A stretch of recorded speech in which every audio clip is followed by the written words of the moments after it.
Hello, guys. As the US economy roars back to life, new analysis from Bank of America suggests wages are likely to climb higher in the near term thanks to mismatches between supply and demand for workers. The key facts are: number one, employers are desperate to staff up quickly to meet surging consumer demand, but some workers have been slow to return for a number of reasons, including virus concerns, childcare constraints, early retirement, and more generous federal unemployment benefits. BofA senior US economist Joseph Song wrote in a Friday research note.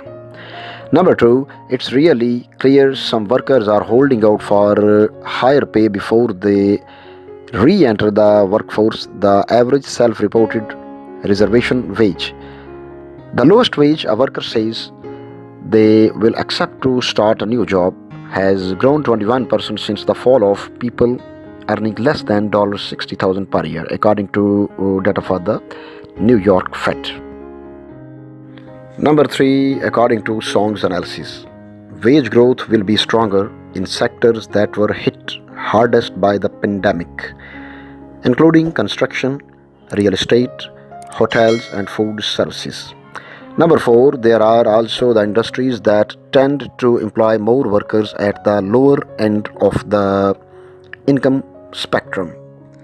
Number five, the mismatch in the labor market will abate later this year once the reopening boom abates and more Americans return to work, according to Song, which will lessen the upward pressure on wages.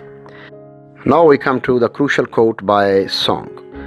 He says the current labor shortage should sort itself out by the fall as growth normalizes to more sustainable levels and more workers return to the labor force as health concerns subside and generous UI benefits expire by September. Song wrote. That means wage growth could slow down a little as employers pull back on pay following big wage hikes this year, and once they no longer need to compete with a $300 weekly federal unemployment supplement. Now we'll see what to watch for. Next year, Song expects wages to rise again when unemployment reaches pre-pandemic levels, though that growth will be driven by better labor market fundamentals rather than transitory factors like the pandemic and enhanced government unemployment benefits.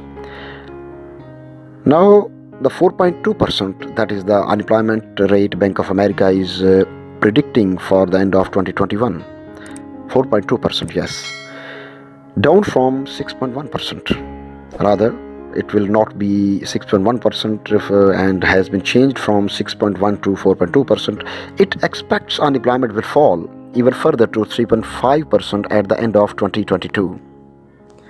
Now see the background of all this analysis, and the background is companies are already beginning to raise their wages to attract more workers as they reopen.